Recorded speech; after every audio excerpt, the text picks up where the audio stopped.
नमस्कार मित्रांनो. आज आपण एका आगळ्या वेगळ्या विषयावरती चर्चा करणार आहोत, चिंतन करणार आहोत आणि त्या चिंतनाचा विषय आहे दान. की जीवनामध्ये जीवन जगत असताना अनेको प्रकारे भगवान परमात्म्याला आळवलं जातं, त्या ईश्वराची भक्ती केली जाते, त्या ईश्वराचं चिंतन केलं जातं आणि खऱ्या अर्थानं त्या ईश्वराची भक्ती करत असताना भगवंताजवळ नक्की कोणतं दान मागावं, त्या ईश्वराला काय मागावं, या गोष्टीची उकल करणारा हा आजचा अभंग. जगतवंदनीय जगद्गुरू तुकोबाराय की यांचे या अभंगाच्या माध्यमातून त्यांनी मागितलेली सुंदर मागणी आज आपण या ठिकाणी चिंतन करणार आहोत.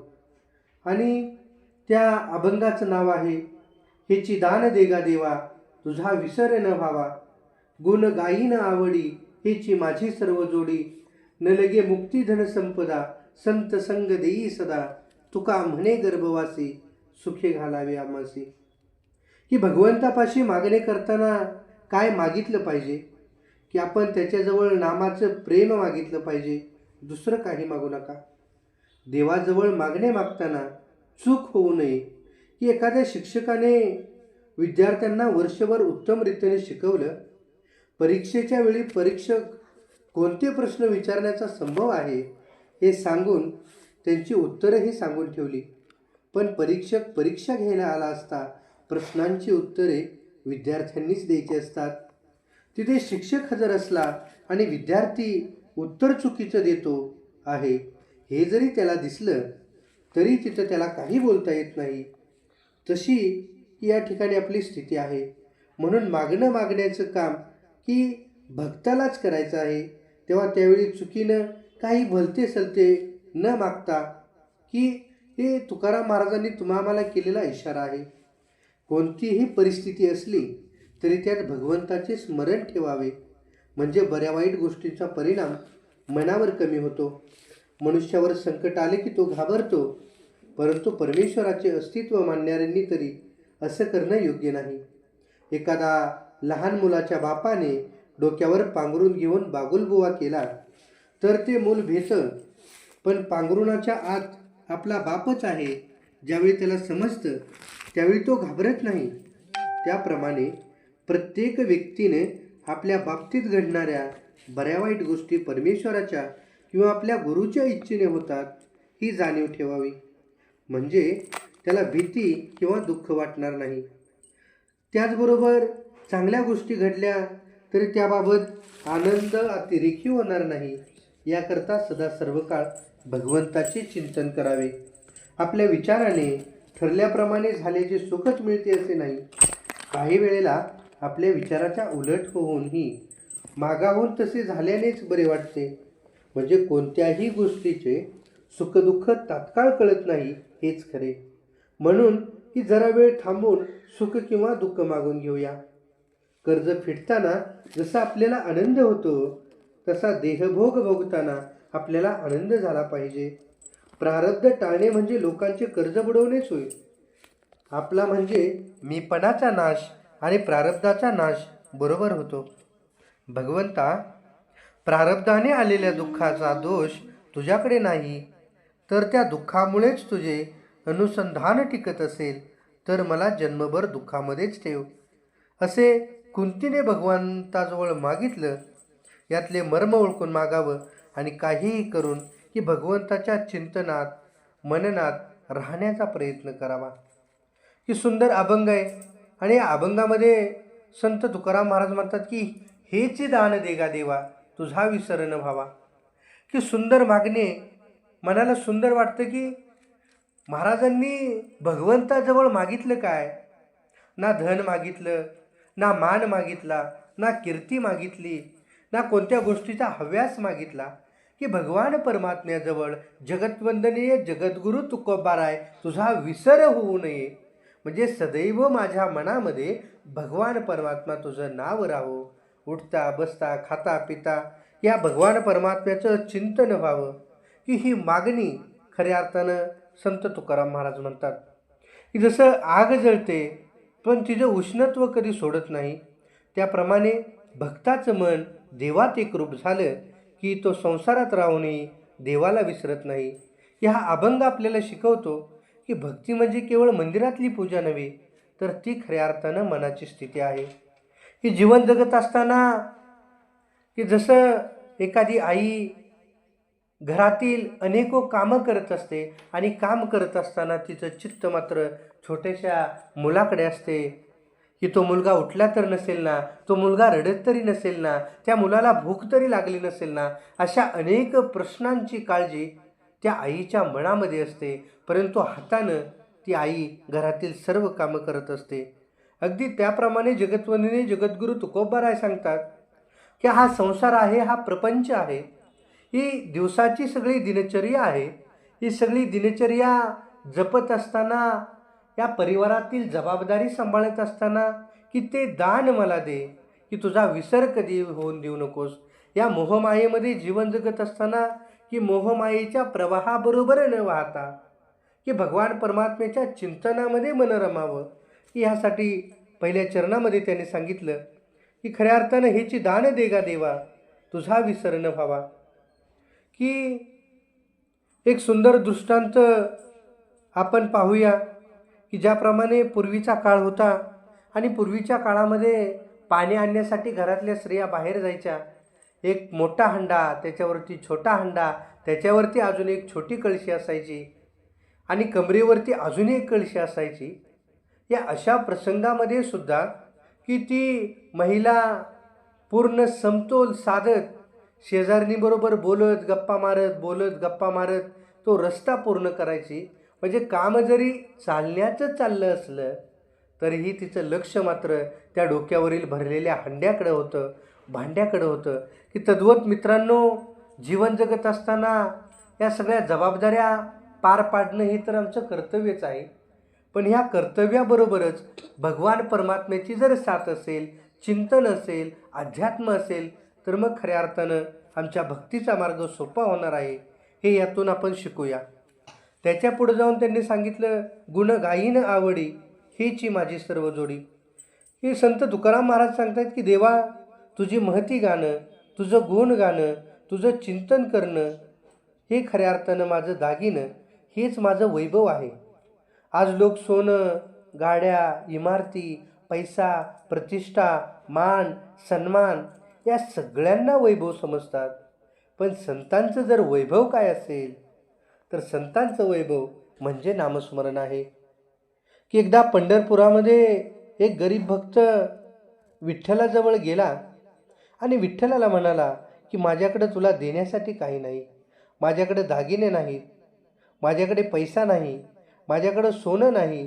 की त्यावेळी तो विठ्ठल म्हणाला की तू जे माझं विठ्ठल विठ्ठल नाम घेतोस तेच माझ्यासाठी मोत्याचा हार आहे, हेच माझं गुण गाण्याचं वैभव आहे. आणि हे वैभव खऱ्या अर्थानं भगवान परमात्म्याला आवडतं. आवडीने भावे हरिनाम घेसी, तुझी चिंता त्यासी सर्व काही, नको खेद करू कोणत्या गोष्टीचा, पती तो लक्ष्मीचा जाणत असे. की आवडीनं भगवान परमात्म्याला आळवलं, आवडीनं भगवान परमात्म्याचं नाव घेतलं की मग खऱ्या अर्थानं तो भगवान परमात्मा एका क्षणामध्ये आमच्या हाकेला उभा राहत असतो.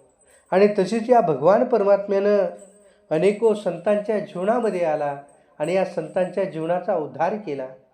या भगवंताच्या जवळ गेल्यानंतर की जात पात, गरीब श्रीमंत, मोठा लहान या सगळ्या गोष्टींना थारा नाही. जो भगवान परमात्म्याला अनन्य भावाने शरण येतो, भक्तिभावाने शरण येतो, त्याचं भगवान परमात्मा उद्धार करतो. त्याचं भगवान परमात्मा की जीवन सफल करतो, त्याच्या सानिध्यामध्ये राहतो, त्याच्या हाकेला ओव देतो. आणि म्हणून की तो भाव भगवान परमात्म्याला भक्तीचा आवडतो. त्याच्या पुढे जाऊन जगतवंदने जगद्गुरू तुकोबाराय सांगतात, न लगे मुक्ती धन संपदा, संत संग देई सदा. की सुंदर मार्मिक मागणं आहे. की महाराज म्हणले मोक्ष नको, धन नको, संपत्ती नको, जर तुला द्यायचंच असेल तर मला संतांचा संग दे. की खऱ्या अर्थानं जसं चिखलात उमललेलं कमळ पाण्यात असतं पण ओलं होत नाही, तसं संतांच्या संगतीत राहणारा मनुष्य संसारात राहूनही शुद्ध राहतो. की ज्याप्रमाणे सुंदर असं कमळ चिखलामध्ये उमलले, येणार जाणारे लोक पाहतायत, त्या मोहाला पाहून आकर्षित होत आहेत. पण त्याच चिखलामध्ये एक बेडूक आहे आणि तो डराव डराव करून ओरडतोय, की त्याला काहीशी कल्पनाही नाही की ज्या चिखलामध्ये माझं आयुष्य चाललंय, त्याच चिखलामध्ये सुंदर कमळ फुललंय, सुंदर फुल फुललंय आणि अख्ख्या जगाला ते मोहित करतंय. की त्याप्रमाणे मित्रांनो, संसार हा चिखल आहे. या संसाररूपी चिखलामध्ये अख्खं माणसाचं आयुष्य जन्मल्यापासून मरेपर्यंतचा प्रवास यामध्ये जातोय.